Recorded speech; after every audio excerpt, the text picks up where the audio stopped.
The goal of offense is to get as many points on the board as you can for your team. And I feel like where Steve Nash gets lost in these discussions a lot is you look at his box score and it's like 15, his first MVP season, 15 and a half points, 11 and a half assists a game. And it's like, how much offense can he really be driving with 15 and a half points and 11 and a half in assists? But then you look at the fact that the Suns have the most efficient offense in NBA history when he's on the court. You turn on the film and it's like, wow, Steve Nash is somehow involved in every point they score. It might not be a point or an assist, but it'll be something subtle like pushing the pace. It'll be a hockey assist. It'll be making sure the floor is set before they get into their offense, or just being in the right spot at the right time. There's all these subtle things Steve Nash does in the court that you really have to look for. And I feel like that's why I always come away higher on him. And really that relates to anyone I talk to, where it's like, hey, just try watching these playoff games of Steve Nash and come back to me and tell me like he should have done this or he did this wrong. And I feel like that's where I agree. I can't be talked into getting lower on Steve Nash like I can with other players. Like even some of my favorites that I just mentioned, if you tell me about some of Rudy Gobert's limitations on offense and how that bleeds into his defensive value, I'm going to hear you out. If you talk about the fact that Kevin Garnett had limited rim pressure for his position and in the playoffs couldn't impose himself as a scorer in the same way that some other megastars, even like Tim Duncan, who he often gets compared to, a better isolation scorer, better footprint in the playoffs because of that at times. When it comes to Steve Nash's offense, all of the discussions I hear about where it's like he should have shot more, or he should have done this, or he should have done that, or this was a limitation he had, I just struggle understanding where you're coming from. And I feel like a lot of that just comes back to winning bias. The fact that the Suns didn't get over the hump in a lot of people's minds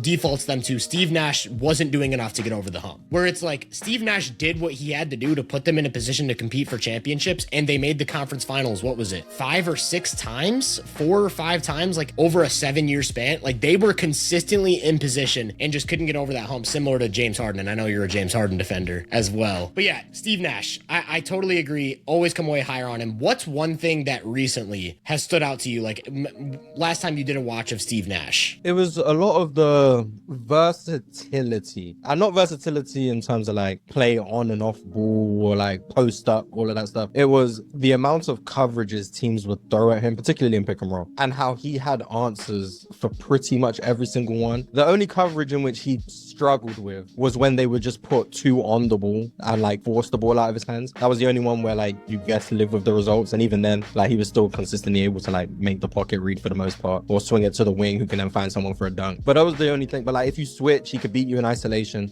He was like by far and away maybe the most efficient isolation scorer in the league for a stretch. Now the volume wasn't as high as like a Kobe Bryant, so I'm not saying he was a better isolation scorer than Kobe, but one of the most efficient isolation scorers. Another thing that switch beating seems to like be lost in today's game, like his ability when the team switches because they don't want to play drop or concede the roll, to be able to just find your big with the advantage now with a small on them. That's something he was able to do routinely. Amari Stoudemire ate off a lot of those type of mismatches. When you're playing drop, not only could he still make pocket passes, obviously now popping out like a Channing Frye for 3, finding those reads, then able to probe into the paint. So you can't play drop against him. Like I said, you can't switch. If you're playing at the level, he can still make the read in the interior to a guy like Amari Stoudemire. He can still navigate around the hedging big, and then now he's playing 5-on-3. There was just nothing you could do. Like there was no coverage you could throw at Steve Nash, regardless of the defender. He would go up against like the Spurs in the playoffs, and they're off, like the Spurs couldn't defend the Suns pick and roll like at all, and in large part because of Steve Nash. And that was Tim Duncan and Bruce Bowen and Manny Ginobili, like whoever you want to throw out there, and they still couldn't defend the Spurs pick and roll.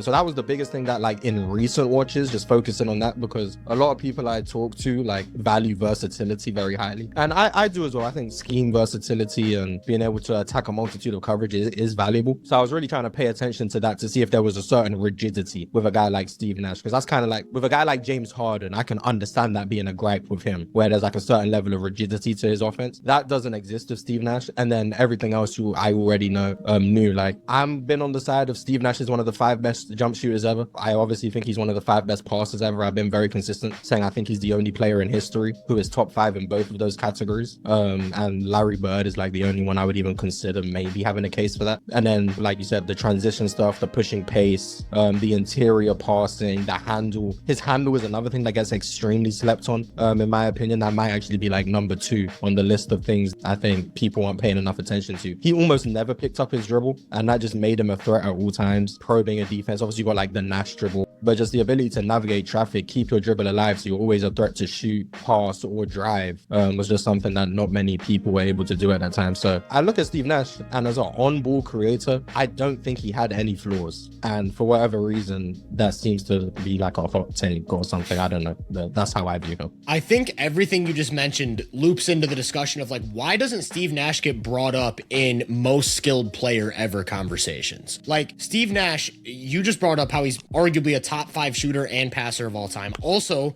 you kind of touched on it, arguably a top 5 ball handler of all time. And it's like, when you set that foundation of I can do anything with a live dribble and get anywhere where I want to go on the court and never have to pick up my dribble, while doing that, I'm a threat to make every single type of shot, not just jumpers, like every touch shot, scoop layups, floaters, runners, and at any moment he can just quick trigger hezzy pull into that out of any type of angle. Really good difficult shot maker who, when needed, could call on his own scoring in tight situations. But then also it's like, if you overreact or make even the slightest mess up in your rotation or your communication, it's just a layup for a teammate, basically at will. And it's just that intersect of skills is so unbelievable.